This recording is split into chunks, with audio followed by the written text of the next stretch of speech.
Part 1. A cold rain hammered the tin roof of the Rusty Skull bar when the door suddenly swung open. Every biker inside turned their head, big men with leather jackets, steel rings, and rough looks that could silence a whole street.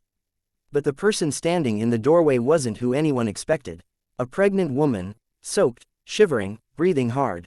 She clutched her belly with one hand and the doorframe with the other. I need help," she whispered. For a moment, no one moved. The tough faces froze, surprised.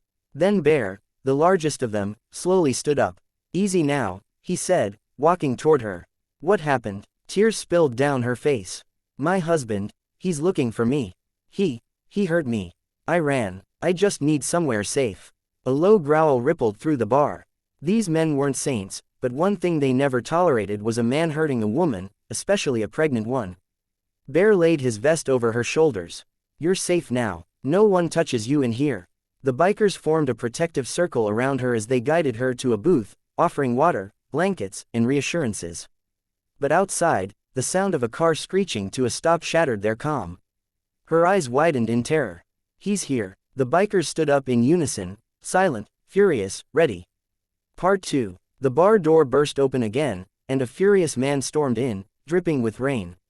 "Where is she?" he shouted. "She's my wife." Bear stepped forward, blocking his path.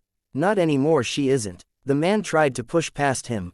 Big mistake. 3 more bikers closed in, towering over him.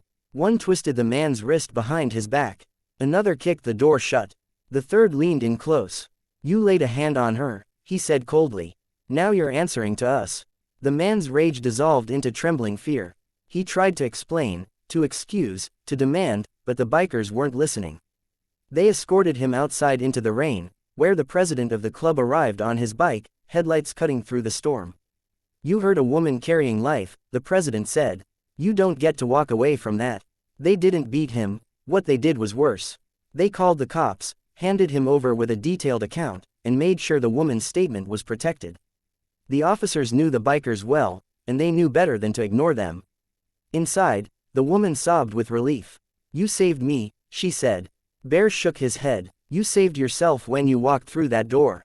We just stood behind you." The bikers drove her to a safe shelter, set her up with supplies, and promised she'd never face that man alone again. And from that night on, the Rusty Skull Bar became known for one thing. No woman asking for help ever left unprotected.